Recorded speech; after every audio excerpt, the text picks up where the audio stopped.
One day, 300 years. A herb gatherer walked into the mountains. He felt he had lingered but half a day and drunk a few cups of wine. Yet when he stepped back out of the cave, the lanes of his hometown, the names of his neighbors, and the wife and children he had ached for day and night were all gone. He stood at the village gate, recognizing not a single face before him, and not a single face recognized him. This is no idle exaggeration of a ghost tale. It is set down, stroke by stroke, in the Records of Gleanings by Wang Jia of the Eastern Jin, which keeps even the fine details for him. 300 years, the 9th generation descendant. But to reckon the truth behind that account, the world would wait another 1500 years, until a man named Einstein was born. The story begins with a mountain that floats upon the water. When the ancients wrote of Mount Dongting, their very first line was earth-shattering. Mount Dongting floats upon the water. A mountain that strikes no roots into the lake bed, but drifts like a giant water lily, still upon 800 li of misty waves, stranger still. Beneath it lies no silt, but hundreds of golden halls, where jade maidens dwell. And all year round, music of stone and silk rises from the depths, passing through the whole mountain, ringing all the way to its peak. Hold that impossibility in mind a moment. A floating mountain, its belly hiding another world, where time itself seems parted from ours by a layer of fathomless water. And the one who truly walked into that mountain's belly was a herb gatherer whose name is lost to us. That day, searching for medicinal stones, he strayed into a hidden grotto. It should have been pitch dark within, yet the moment he leaned inside, before his eyes it was ever as if a candle burned ahead, as though an unseen lamp were lighting his way, inch by inch. A strange fragrance drifted through the passage. Springs and stone walls shimmered faintly. Half in doubt, he pressed deeper. And after some 10 li, the scene before him opened all at once. A sky far and utterly clear, ablaze with rosy light, flowers in fragrance, willows in shade.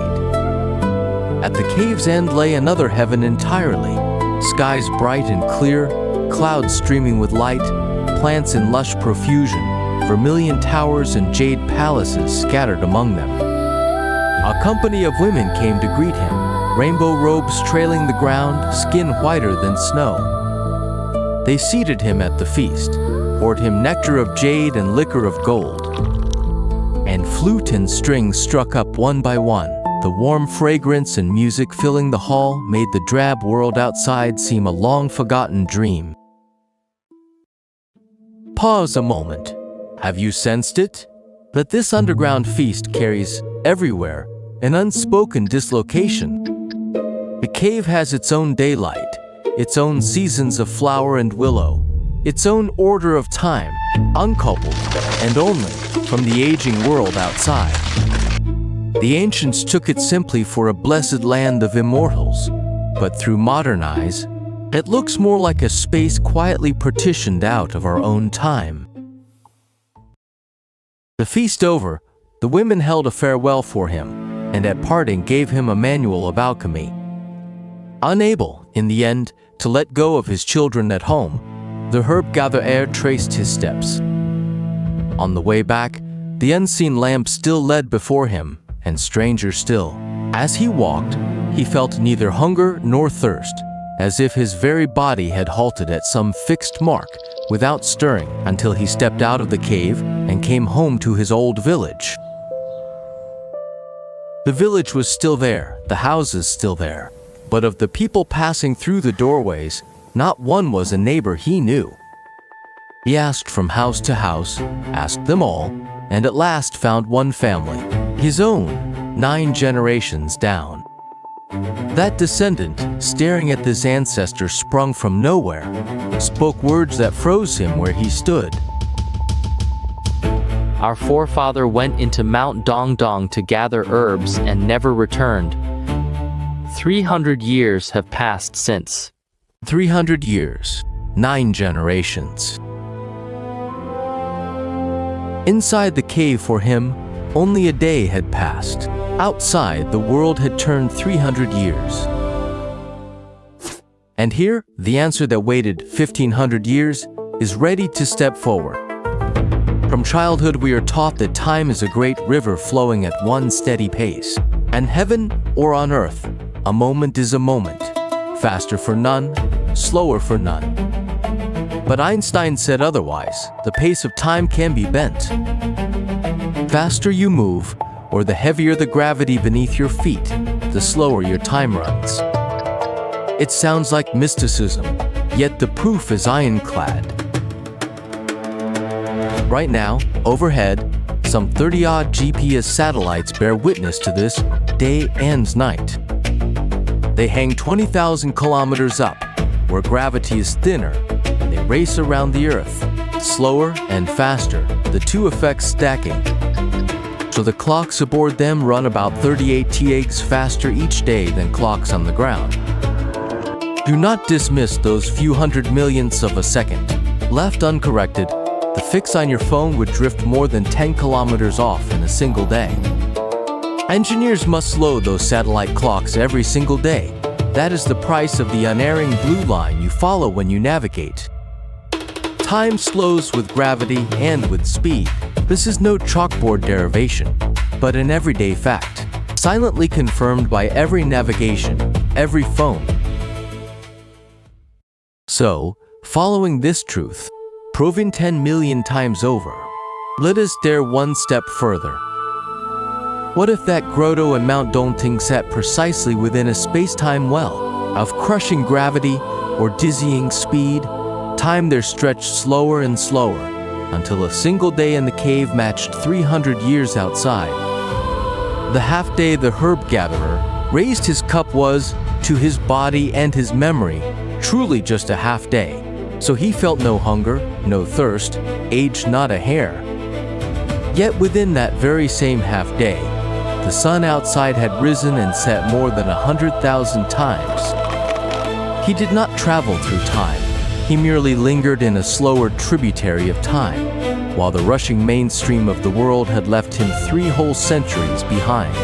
Physicists have actually worked it out with the equations of general relativity. On a planet hugging a black hole, 1 hour there equals a full 7 years on Earth. If 7 years already, then press a little closer to that abyss, and a day for 300 years is not necessarily an impossible fancy. Of course, all of this is conjecture, not truth itself. Yet look again at the ancients. Few plain strokes, and your heart only sinks the deeper. A cave with its own daylight and seasons, its time uncoupled from the world. A journey home with no hunger, no thirst, the body as if hit with pause, and out of the cave, 300 years, the 9th generation. Every last detail locks seamlessly into one premise, that here, time runs slower. A herb gatherer 1500 years ago, with one underground feast, rehearsed for us the most wistful lesson in all of relativity. And once you look back along this thought, even that strange mountain from the opening, floating upon the water, suddenly carries new weight. Or rootless floating mountain, hiding beneath it golden halls and jade maidens, with a time of their own, immortal music ringing to its peak through all 4 seasons. Could this whole Mount Dongting be, in truth, a time anomaly zone set into our world? Above and below, within and without, each keeping its own clock, each at its own pace, and the herb gatherer merely stumbled, by chance, into the slowest crevice of them all. At the story's end, the herb gatherer told this underground wonder, point by point, to the new neighbors of his village. And when he had finished, the old text leaves just 4 words. And he, too, was lost. He too was gone without a trace. Was it that his body, stalled too long in the cave, could not in the end bear the weight of 300 years bearing down at once and crumbled into the winds of his old home? Or was that underground heaven of vermilion towers and jade palaces the only home left to him now? So he turned and walked back toward the cave. One day and 300 years. To which side in the end does he belong? The ancients gave no answer. They simply closed the bamboo scroll and laid this 300-year gap of time gently into 4 words. And he too was lost, leaving it for you 1500 years on.